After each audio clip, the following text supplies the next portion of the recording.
this is Kelly Davis, your host of the Untold Miracles podcast. Today, I am so excited. I am sitting down in a room with an NBA legend, and I have been so fortunate and blessed to call him a friend for the last, I have no idea how many years that we've been working together, but he is an NBA Hall of Famer. He truly is one of the greatest NBA players of all time. Today, we get to listen to the doctor, Mr. Julius Erving. Julius, thank you so much for joining us on the podcast today. It's a pleasure to be here. I'm very, very happy and thankful to call you my friend as well. And, we just got to keep it going. I just feel really privileged to have 30 minutes with you today to talk about miracles. You know, we've been so fortunate to have had your support of our organization that raises funds for 170 children's hospitals. I don't know how many years, but I know that over the years in your career, you've had the opportunity to visit children's hospitals all over the place. We recently were actually in a children's hospital in Atlanta, and you did a $50,000 check donation to them. And what was that experience like for you visiting the kids? I remember you sitting down at this little tiny table in the child life room playing. I don't remember, what was the game you were playing with that little boy? I don't know the name of the game either. It was a kid's game, and he just liked it. You know, it was one of the things that they wanted to do at that time. And, I wanted to be a kid as well and just, kind of feel what it's like to be in their shoes. And I did. I transposed myself into his shoes and just hung out there, and until it was the time not to hang anymore. And the good fortune and one of the miracles is in life that I can get up and walk away, from that situation. But yet that was, what his fate is, to be a patient there, to rely on the support of so many to try and help him to pull through and to, if not save his life, at least enhance the quality of his life. That's one of the miracles, that we want to talk about. The fact that Children's Miracle Network changed the quality of life for not only the child, but also the parent, and make the journey a little bit easier. And that's no small feat.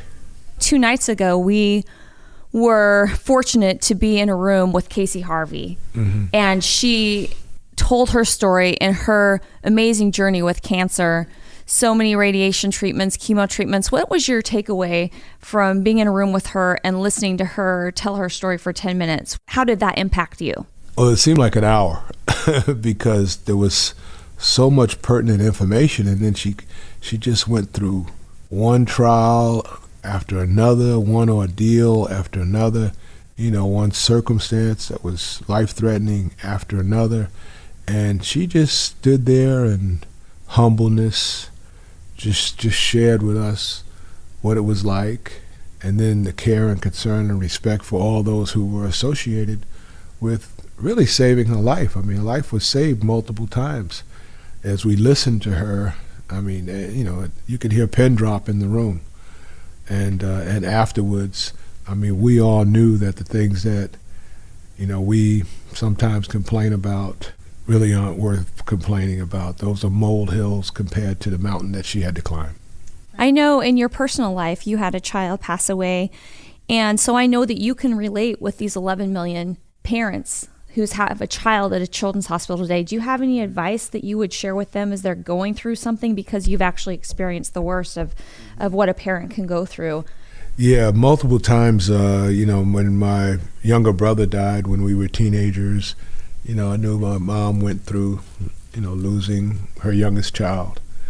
And I recognize, how she handled it. She gained a lot of strength from it and encouraged my sister, myself, to be better people and to, take the spirit of our younger brother with us in everything that we do. And so when I lost my son, Corey, to a drowning accident when he was 19, he was the youngest of my children, and it was hard, but it just really let me know what my mother had experienced, and made me realize that before I really didn't know firsthand. I had an idea, and I think unless someone has experienced that, they only have an idea. They're not really going to know, and it's not a fate that you wish on people that they would know. But if there's something I'd like for them to know, it's that, life goes on, and in some way, shape, or form, you need to be your brother's keeper, and you need to look outside of yourself, because, any circumstance you have akin to that, it could be you. I really appreciate you sharing that. I know there's so many people out there that can benefit from that wisdom of someone that has been through that. Your life, I would say, has been a miracle. I read your book, your autobiography. So many incredible things have happened. You won 3 championships, 4 MVPs. You have traveled the world. You have influenced so many people. First of all, just influencing the game of basketball, but then influencing the fans, because I have watched you be so kind and generous and loving to everyone that approaches you, that wants an autograph, that wants a photo, and you are just so kind and loving. So you've done all this. Who has been that person in your life that has helped create miracles for you? Yeah, well, my mom, she's no longer with us, and she passed in 2004. And she was on the planet for 80 years, and during those 80 years, she got a chance to touch a lot of people's lives. Her church family, they were just called her Sister Callie. Whenever she entered the room, people turned heads and acknowledged her out of the respect, and admiration that they gave for her, because, she was doing God's work in our community, and with raising her children and her extended family. She was, one of 14 children. So wow. She had a lot of brothers and sisters, and I'm sure there's a lot of days in which everybody didn't get enough to eat at that wooden table in South Carolina where they all grew up in Batesburg. But she would share stories, and she would always make sure that we got out and we got a chance to meet our aunts and uncles and our cousins, and by hook or crook, we found ways to, celebrate the little things.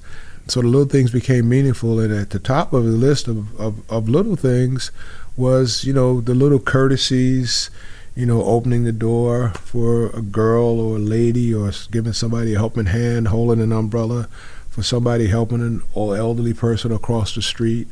All those simple little things that, people sometimes take for granted. Those were instilled in me when I was a very young person. It became that much easier to, as I got older and as I had some success, to still be a nice guy, and because I didn't have a lot of the hang-ups and a lot of the issues that were associated with, being ego-driven. So I was driven, and I was success-driven all of my life, but I've never been ego-driven because, my ego was put in check. So I've noticed you over the years, and giving back is such a part of what you do, because you have been so blessed. And I love watching the miracles that you've helped create in other people's lives. Is there any one person in particular that you feel that, you're privileged, you've been able to turn around to bless another person's life? With me blessing someone else's life? I think when I think about my children, and I think about my family members, my nephew, who works with me on a day-to-day basis now, and now my daughter's come into my company, so she'll be working with me on a day-to-day basis. I think, those are blessings that I've been a blessing for them to allow them that privilege. But I always look at it both ways, I think, you kind of, when you give, you always receive more than you give, and it's not the intent of giving in order to receive, but it seems like it has worked out that way multiple times for me. When I've been generous, I've been rewarded, and I guess it's all a matter of personal perspective. How you look at things. One of my mentors in life was a guy named Ray Wilson, who we lost in 2015, and he was in his middle 80s, and he used to always say that wealth should be measured in how much peace of mind you have. because the person with the most peace of mind on the planet is really the wealthiest person on the planet. We have the NBA All-Star Game coming up. We do? This month. Yes. We do. Yes. Okay, As a fan, I'm going to be watching the NBA All-Star Game. We do. I wanted you to tell me who you would have as your All-Star team. Not any guys playing today, but guys you played with. Who would be your All-Star team starting five? Well, if I want to look at the history of basketball, Wilt Chamberlain, Phil Russell, Oscar Robertson, Jerry West, and Elgin Baylor. I mean, they're the first team even today, because the next five guys, I would go Kareem Abdul-Jabbar. He would be the center of my team. If I were going to start a team, I would go with Michael Jordan, Magic Johnson, probably Larry Bird or Karl Malone, maybe Larry Bird because of the championships. And then I probably would join the second team. But we can never pass those other guys because, in growing up with them, what they had to go through, the sacrifices that they had to make, so much greater than the next generation's sacrifices or even this generation's sacrifices. In your career, what was the most defining moment for you? I mean, you have all these championships, MVPs.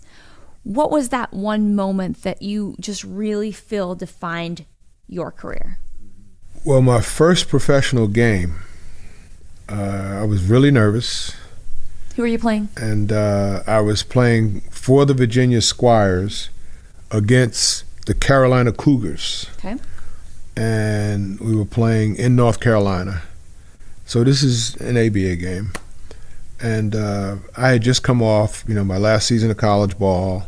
At UMass? At UMass, and had become a second or third team All-American in college. Signed a pro contract. Played my first year of summer league basketball in New York, which was in the Rucker League. So now I was like, okay, camp, game, scheduled game, sitting right there. That game was sitting on that calendar, and it was like, okay, this is now when it counts. This is going to be my pro career. So this is going to determine whether I'm any good or not. And I thought about it personally. We had a game plan. We had a team with an all-world player named Charlie Scott, and he clearly was the leader of the team, and he and Fatty Taylor were captains. So I knew he was going to take the most shots, and I knew Fatty was the assist man, and I said, you know what, I've been a great rebounder in college, averaging 20-plus rebounds a game every night in college, so I'm going to be the rebound guy, and that's all I was thinking about that first game. And I ended up grabbing 22 rebounds, my first professional game. And I scored 21 points. I don't know where the points came from. I just remember the rebounds.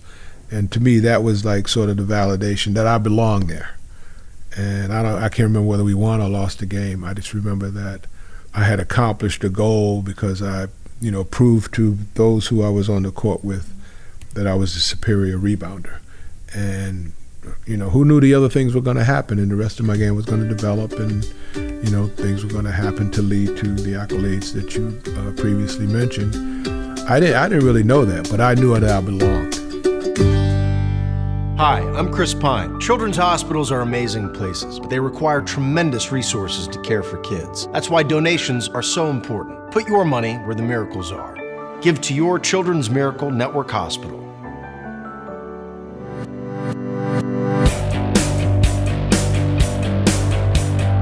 He truly is one of the greatest NBA players of all time. The Doctor, Mr. Julius Erving. Julius, thank you so much for joining us on the podcast today. It's a pleasure to be here. We just got to keep it going. Well, when you were 17 years old, and you're playing high school ball, could you ever have dreamed that you would live the life that you live today? Were you planning on playing in the NBA and knowing that you could be a superstar, or what were those dreams? No. I didn't know that I could be a professional until I was 20.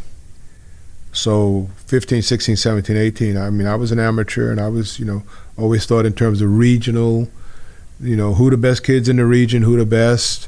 And my junior year, I was the most improved player. And at the beginning of the year, I was not a starter. I wasn't even on a starting team. Became a starter maybe 4th or 5th game in, and went through that season and became the most improved player.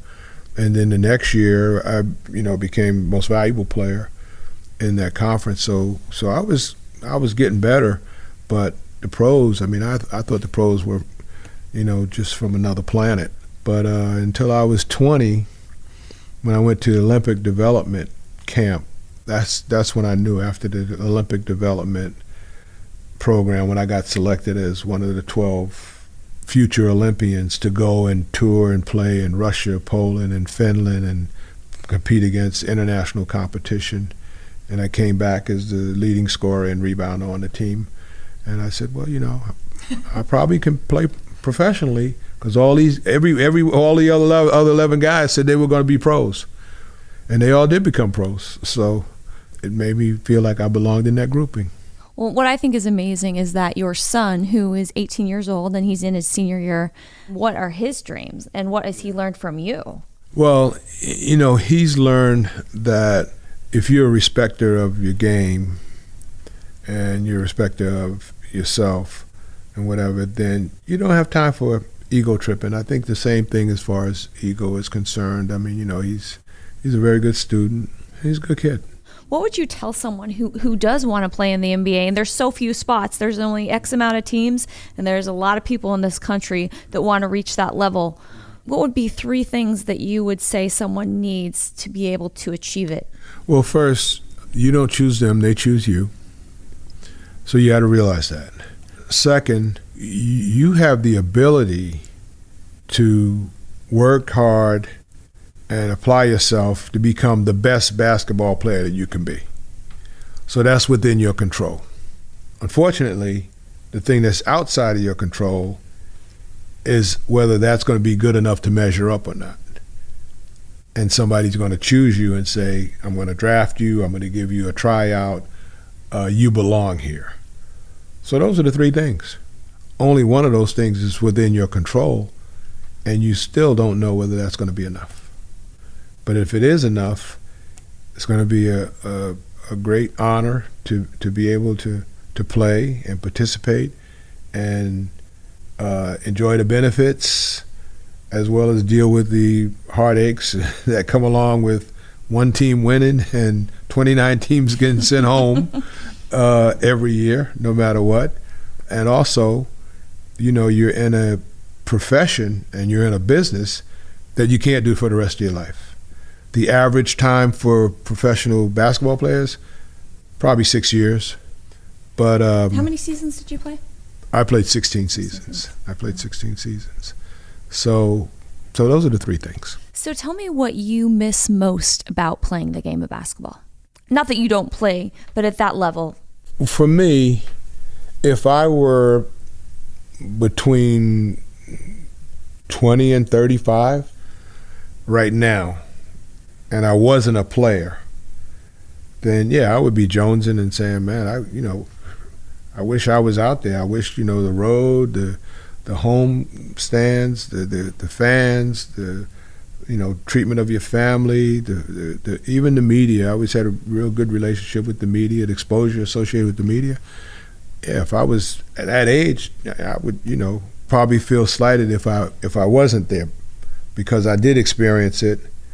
And, hypothetically, if it was taken away, that would be a bad thing to have it taken away. But the fact that I went through it and I'm on the other side of it, the more I look back, the farther away it is. It's not a part of my everyday life. It's not my motivation for waking up in the morning at all. I always keep the carrot out in front of me. I think there's going to be some exciting days. And maybe ultimately, that might be that best day of your life, because I've always reserved that for being in front of me as opposed to behind me. So I'm looking forward to that. That's funny, Julius. I was actually just going to ask you that question, because we had a conversation months ago, and I remember you telling me that you always look forward to your best day yet, because you don't believe you lived it, which is pretty incredible from the life experiences that you've had with your career, with your family, with Olympics, things like that, it's been amazing that you look forward to the next day. And I think that's just such a testament to who you are, to your character, to why people want to be around you, is because they feed off of the positive energy and cool vibe that you have going on. And it's because you really do look forward to the future. You know that tomorrow is going to be better than today. And it's really so much of our choosing. So if you didn't have a career of basketball, do you have any hidden talents? Anything else that you dreamed of doing if you didn't become a basketball player? I didn't really look at myself when I was in high school as a basketball player or in college. I mean, I was a student athlete, and, and looking at all of the things associated with the studies that were available and what have you, I was excited about a lot of things. Business was very appealing, and I was in the business school while I was at UMass, and I majored in personnel management. And after leaving school, I came back and I pursued my degree, and I ended up finishing by getting a degree through the University Without Walls program, which was sponsored by the School of Education. Yeah, other things, the business world was always appealing to me. I mean, I didn't think, if I had not played basketball, that I would have ended up on Wall Street, but I probably would have ended up doing something entrepreneurial. So I want to go back to miracles. I've witnessed miracles the last 20 years at 20 Children's Miracle Network hospitals. With so many children being treated at their local children's hospital, I've seen parents be told that their child's not going to live, and they make it. I want to know what the biggest miracle that you've witnessed in your lifetime. So many people probably would say childbirth. In our family, with one of 14 from my parents, we've had a lot of children. And I have 4 sons and 3 daughters, and this is remaining even after losing a son. But my daughter, her daughter, who has Down syndrome. I didn't know that. How old is her? She's 8 years old. So she's a special needs person, and my daughter's the perfect mother for her. So my daughter's 40, and her daughter London. My daughter's Jasmine, and her daughter London. London Victoria George is her name. Where does she live? And she lives in Los Angeles. Okay, I can meet her then. Yeah. So she was born in Atlanta. Okay. At Northside Hospital, which is affiliated with, CHOA. London is a miracle because she's not the typical Down syndrome child or whatever. So she goes to a special school for Downs, and then she goes to a regular school. And Jasmine has just been the perfect mom, and just watching the two of them interact with one another. And London, I mean, she is just the most wonderful gift and the most wonderful miracle for our family. Life can throw anything your way, and ever since that child has been born 8 years ago, I mean, she's been a miracle in the works. I honestly feel like if someone has a child with Down syndrome, they were given a gift. Yeah. There's it's this instant, they have so much love. Yeah. And they're so authentic. They are who they are. I have a friend, she's 38 years old, and she has Down syndrome, and she's independent. She lives on her own. She takes a bus every day to go feed fish, and I'll tell her to have a good day, and she says, I will. Mm-hmm. And she's just the most loving person. And so thank you for sharing that miracle in your family. That's amazing. So I like to close out the podcast with a question. And if there's 3 miracles that you could create in the world today, what would that look like? You really want me to say? I do. I do want you to say 3 miracles that you could see in the 4 world more today. years for Barack Obama. Okay. Yep. Let's see. Tiger Woods to get his act together and win 5 more majors.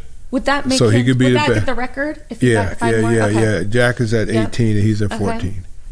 76 is to win another world title. When did they win their last world title? 1983. That they haven't won since you were on the team? No. Oh, wow. And do you have any predictions for the NBA champion this year? Oh, you want to squeeze another question in, huh? Yeah, I forgot that I had that one last question because for me, I hope that it's a good finals, and I feel like it's going to be. I could see it being the same teams.